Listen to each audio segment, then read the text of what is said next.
কেমন আছেন সবাই? আবারও একটা ছুটির দিনে লোকাল ট্রেনে করে আমরা বেরিয়ে পড়েছি একটা নতুন ডেস্টিনেশনে। এবারেও আপনাদের দেখাতে চলেছি একটা রিসর্ট ট্রিপ এবং ওয়ান ডে ট্রিপের সমস্ত খুঁটিনাটি তথ্য দেব আজকের ভিডিওতে। এখন আমরা তারকেশ্বর লোকালে বসে রয়েছি এবং ক্রমশ শ্রীরামপুর শেওড়াফুলি পেরিয়ে এখন চলে এসেছি নসিবপুর স্টেশনে। এর পরের স্টেশনেই কিন্তু আমাদের নামতে হবে, যেটা হলো সিঙ্গুর। আপনারা অনেকেই সিঙ্গুরের আন্দোলনের কথা শুনেছেন, তবে সব মানুষ যে সিঙ্গুর বেড়াতে এসছেন এমনটা কিন্তু নয়। হাওড়া থেকে মোটামুটি 1 ঘন্টা সময় লাগে সিঙ্গুর পৌঁছাতে, আর আমরা এলাম কর্ণগড় থেকে, তাই খুব সহজেই মাত্র 30-40 মিনিটেই সিঙ্গুর পৌঁছে গেলাম। স্টেশনে নেমে স্টেশন থেকে বেরিয়ে একটা টোটো রিজার্ভ করে নিয়েছি। ভাড়া পড়ছে 150 টাকা, আর এই টোটোই আমাদের নিয়ে চলে এলো দুর্গাপুর এক্সপ্রেসওয়ের ধারে অবস্থিত ঘরানা রিসর্টে। এখন আমরা রিসেপশনে ঢুকছি। আমাদের বুকিং আগে থেকেই করা ছিল। আমরা 1000 টাকা অ্যাডভান্স করে রুম বুকিং করেছিলাম, বাকি পেমেন্ট এখানে এসে করলাম। আমরা নিয়েছি একদম মিনিমাম ট্যারিফের রুমটি, যেটি হলো পার নাইট 2800 টাকা। প্রখর গরমে একদিনের ছুটি কাটানোর জন্য রিসর্ট ট্রিপের জুড়ি মেলা ভার। আর এখন কলকাতার আশেপাশে এবং কলকাতার মধ্যেও গজিয়ে উঠেছে অসংখ্য রিসর্ট। তার মধ্যেই একটু ভালো মন্দ দেখে শুনে নিয়ে চলে আসতে পারেন কোনো একটা রিসর্টে ওয়ান নাইটের ট্রিপে। আমরা এখন এগিয়ে যাচ্ছি আমাদের রুমের দিকে। 205 নম্বর রুম আমরা পেয়েছি। এগুলো হলো কটেজ, যেগুলো রিসেপশন থেকে আমাদের রুমের দিকে যাওয়ার পথে আমরা দেখতে পেলাম। ও বলা হয়নি যে ঢোকার সাথে সাথেই আমাদেরকে ওয়েলকাম ড্রিঙ্ক দেওয়া হয়েছিল, ভালোই ছিল। এরপর চলুন রুম দেখিয়ে নিই।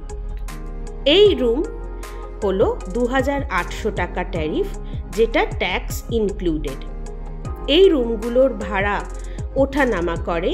উইকেন্ডে যখন বেশি রাশ থাকে তখন ভাড়ার 200-300 টাকা তফাৎ হতে পারে। এতক্ষণ আপনাদের দেখালাম 208 নম্বর রুম। তার সামনেই রয়েছে কমন ব্যালকনি, আর এই কমন ব্যালকনি থেকে দেখা যায় পুরো রিসর্টের একটা বার্ডস আই ভিউ। আমরা উঠেছি ওই 208 নম্বর রুমেরই ঠিক অপোজিটে 205 নম্বর রুমে। বারান্দা থেকে পেছনের মাড হাউসগুলোও দেখা যাচ্ছিল। চট করে একবার টয়লেটগুলো দেখিয়ে নিই। 205 এবং 208 এই দুটি রুম একদমই আইডেন্টিক্যাল। প্রত্যেকটা রুমেই বেসিক যে অ্যামিনিটিসগুলো থাকে, ইলেকট্রিক কেটেল থেকে শুরু করে টয়লেট কিট, সব কিছুই ঠিকঠাক ছিল। এটা হলো আমাদের রুম, যেটা হলো 205 নম্বর। আমরা ব্যাক সাইডের রুম নিয়েছি। এখানে কোনো ব্যালকনি নেই বটে, তবে জানলা দিয়ে খুব সুন্দর দৃশ্য দেখা যায়। সেটা দেখাবো আর কিছুক্ষণ বাদেই। ঘরের মধ্যে একটা সোফা ছিল, টি টেবিল ছিল, বাকি সমস্ত যে রিকোয়ারমেন্টসগুলো থাকে সেগুলো ছিল, ডাস্টবিন, ওয়ার্ড্রোব সব কিন্তু ঠিকঠাক ছিল এবং রুমও যথেষ্ট পরিষ্কার পরিচ্ছন্ন। এটি হলো ব্যাক সাইডের ভিউ। বিকেলবেলা এই জানলার কাছে বসে বসে আমরা অনেক ঘন্টা উপভোগ করেছি নানান রকমের দৃশ্য। রুমে এসে ফ্রেশ হয়ে সোজা চলে এসেছি এদের ডাইনিং হলে। রুম সার্ভিসও নেওয়া যেত, তবে যেহেতু আজকে আমাদের ফার্স্ট ইমপ্রেশন, তাই ভাবলাম ডাইনিং হলটা একবার দেখে নিই, সেখানে বসেই না হয় আজকের লাঞ্চটা করব। অর্ডার দিয়েছিলাম ভেজ ডাল। ডালটা ছিল অড়হর ডাল, তার সঙ্গে চিকেন কষা, আর ছিল ফ্রেঞ্চ ফ্রাইজ আর বাসমতি চালের ভাত। এর সাথে আমরা তাওয়া রুটি নিয়েছিলাম কিছু। ভাত রুটি মিক্স করেই খেয়েছিলাম। রান্না কিন্তু মোটামুটি, খুব ভালোও নয় আবার খুব মন্দও নয়। এরপর খাওয়া দাওয়ার পর আমরা বেশিক্ষণ ঘোরাঘুরি করিনি, রুমে এসে রেস্ট নিয়েছিলাম, কারণ এখন ভীষণ গরম চলছে। কলকাতা এবং তার আশেপাশে প্রায় 40 ডিগ্রি টেম্পারেচার। বিকেলের দিকে রোদ যখন কমে গেল তখন আমি আর রিভু গার্ডেনে ঘুরতে বেরোলাম। মা ঘুমিয়ে পড়েছিল, তাই মাকে আর বিরক্ত করিনি। গার্ডেনে চিলড্রেন্স প্লে এরিয়া আছে ছোট্ট করে। গোটা রিসর্টের এরিয়াও কিন্তু নেহাত বিশাল নয়, মোটামুটি ছোট এরিয়ার মধ্যেই সুন্দর করে সাজানো গোছানো। এই রিসর্টের ব্যাক সাইডে রয়েছে কিছু মাড হাউস, আর এরকম ছাওয়া করা কিছু বসার জায়গা রয়েছে যেখানে সন্ধেবেলা বসে আড্ডা দেওয়া যায়। তবে গরমকালে কিন্তু রুমের ভেতরেই আড্ডা দেওয়া বেস্ট। শীতকাল বা বর্ষাকালে যদি রিসর্ট ট্রিপে আসেন তাহলে আউটসাইডে বসে খুব আনন্দে সময় কাটাতে পারবেন। এইগুলো হলো মাড হাউস। এর সামনে কিছু ভেজিটেবল গার্ডেন করা হয়েছে দেখলাম, সেখানে লাল শাক, নোটে শাক, আরও কিছু শাকসবজি ফলেছে। সিঙ্গুর অঞ্চলের মাটি কিন্তু ভীষণ ভালো এবং সিঙ্গুর আলু চাষ এবং বিভিন্ন সবজির চাষের জন্য বিখ্যাত।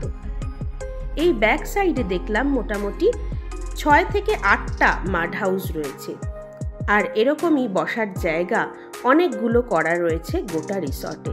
তবে এই যে ওয়াটার বডিগুলো, সেগুলোর কিন্তু মেনটেনেন্স একদম হয় না, যেটা দেখেই বুঝতে পারলাম। এটা খুব দরকার, কারণ এই ধরনের স্ট্যাগনেন্ট ওয়াটারে প্রচুর কিন্তু মশা জন্মায়। এই ঘরানা রিসর্টের সবথেকে আকর্ষণীয় জায়গা হলো সবুজ লনটি, যেটি বিশাল বড় এবং ঢুকেই প্রথমেই চোখে পড়ে। সেই লনে কিন্তু অনায়াসেই ছোটাছুটি করা যায়, ঘাসের উপর দিয়ে হাঁটাহাঁটি করতে কোনো বাধা নেই। ফুটবল নিয়ে এসে বাচ্চারা খেলতেও পারে এই লনে। এক পাশে একটা মিনি বেবি পুল রয়েছে, সেখানে কিছু ওয়াটার পার্কের অ্যারেঞ্জমেন্টও করা আছে দেখলাম, কিন্তু জলের ওপরে মশার লার্ভা ভাসছিল, সেই জন্য আমরা রিভুকে নামতে দিইনি।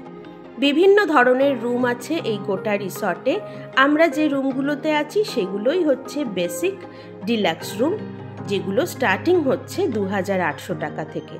এরপর কিছু রুম আছে যেখানে প্রাইভেট পুল আছে রুমের মধ্যে। তাছাড়া সুইট রুমও আছে, যেগুলোর ভাড়া মোটামুটি 4000 থেকে 4500 টাকা প্রতি রাত। যোগাযোগের ফোন নাম্বার আমি ডেসক্রিপশন বক্সে দিয়ে দেব। আপনারা রিসর্টের সাথে যোগাযোগ করে নেবেন যাওয়ার প্ল্যান করলে, এবং আপনাদের যা যা কোয়েরিজ আছে সেগুলো করে নেবেন। এটি একটি পেট ফ্রেন্ডলি রিসর্ট। এখানে পেট নিয়ে আসার জন্য আলাদা কোনো চার্জ করা হয় না। এই সুইমিং পুলটা বড়দের জন্য। এটির জল কিন্তু বেশ পরিষ্কার পরিচ্ছন্ন ছিল, তবে রোদ্দুরের যা তেজ, সেই কারণেই আমরা সুইমিং পুলে কেউই নামিনি। রুমে ফিরে এসেছিলাম, এখন সন্ধে হব এবং আমাদের রুমে পেছন দিকের ভিউটা ঠিক এই রকম। অনেকক্ষণ এই সূর্যাস্তের সময় জানলার কাছে বসেছিলাম আর পর ভিডিও তুলে যাচ্ছিলাম। গ্রামের মহিলারা, পুরুষরা ছোট ছোট গরু ছাগল নিয়ে গ্রামের মেঠো পথ দিয়ে যাতায়াত করছে। কখনো বা তাদের মাথায় রয়েছে কাঠের বান্ডিল। বুঝতেই পারলাম যে উনুন ধরানো হবে সেই শুকনো কাঠ দিয়ে। খুব সুন্দর সবুজ গালিচা এই রিসর্টের পিছন দিকেও রয়েছে। শীতকালে এলে হয়তো রিসর্টের বাইরে বেরিয়ে এই পিছনের গ্রাম্য পরিবেশে ঘুরে বেড়ানো যেত, কিন্তু আমরা যেহেতু এসছি খড় গরমে, সেই জন্য বাইরে বেরোবার কোনো প্রশ্নই ওঠে না। তাই সন্ধেবেলা বেরিয়ে পড়লাম মা, আমি আর রিভু রাতের রিসর্টের গার্ডেনে ঘুরে বেড়াতে।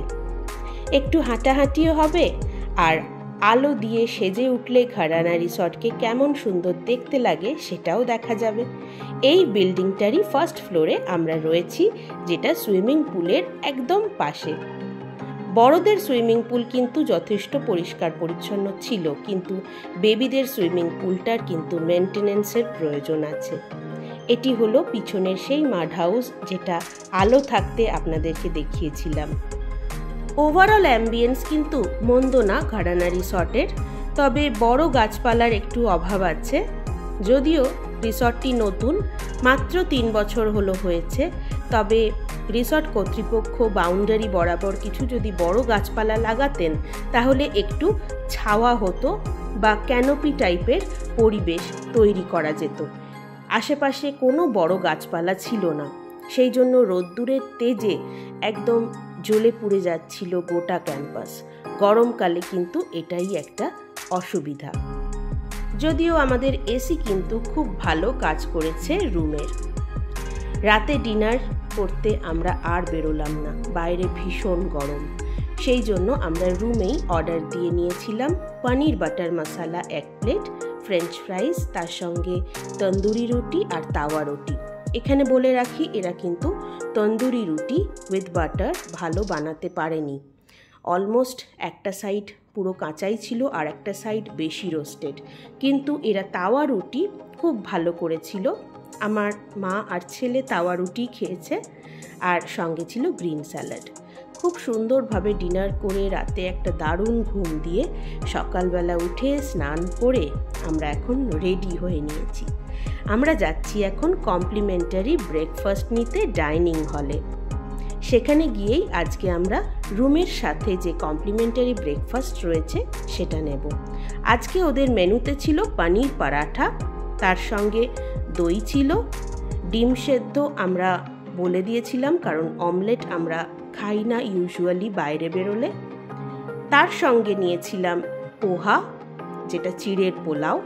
চিড়ের পোলাওটা মোটামুটি বানিয়েছিল, তবে পনির পরাঠা কিন্তু খুবই ভালো ছিল।